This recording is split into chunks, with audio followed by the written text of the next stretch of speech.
GR मधील शब्दरचना ओबीसींसाठी अडचणीची ठरणार, तर ओबीसी समाजही हक्कासाठी रस्त्यावर उतरणार.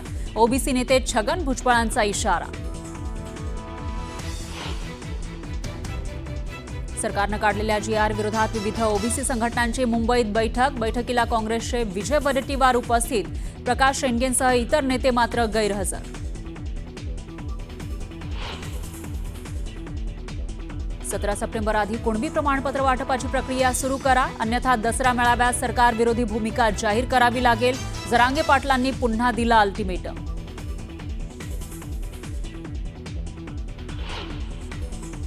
नोंदणीच्या आधारे प्रमाणपत्र देण्यास सुरुवात करा, सरकारनं कुठलाही बदल करू नये. जरांगेंची सरकारकडे मागणी, तर योग्य नोंदी मिळाल्यावरच दाखले मिळणार. अधिकाऱ्यांवर दबाव टाकणं योग्य नाही. बावनकुळेंचं जरांगेंना प्रत्युत्तर.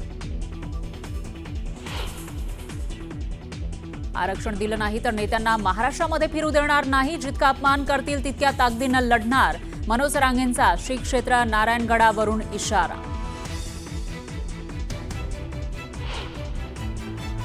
विधान परिषद विरोधी पक्षनेतेपदाच्या मुद्द्यावरून काँग्रेस नेत्यांनी घेतली उद्धव ठाकरेंची भेट. काँग्रेस उमेदवाराला पाठिंबा देण्याची मागणी, तर सभापती राम शिंदेंची सुद्धा काँग्रेस नेत्यांनी घेतली भेट.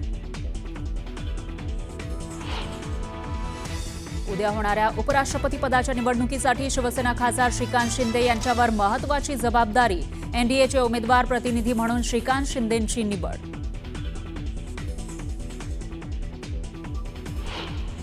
मुहूर्त न काढता उपराष्ट्रपती पदाची निवडणूक, तर पितृपक्षामध्ये निवडणूक घेणारा भाजप हा सेक्युलर पक्ष.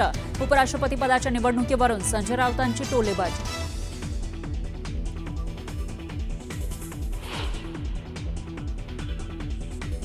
पदवीधर मतदारसंघ भाजपनं घ्यावा आणि शिक्षक मतदारसंघ शिवसेनेला सोडावा. शहाजी बापू पाटलांची भाजपला थेट ऑफर. भाजपच्या भूमिकेकडे लक्ष.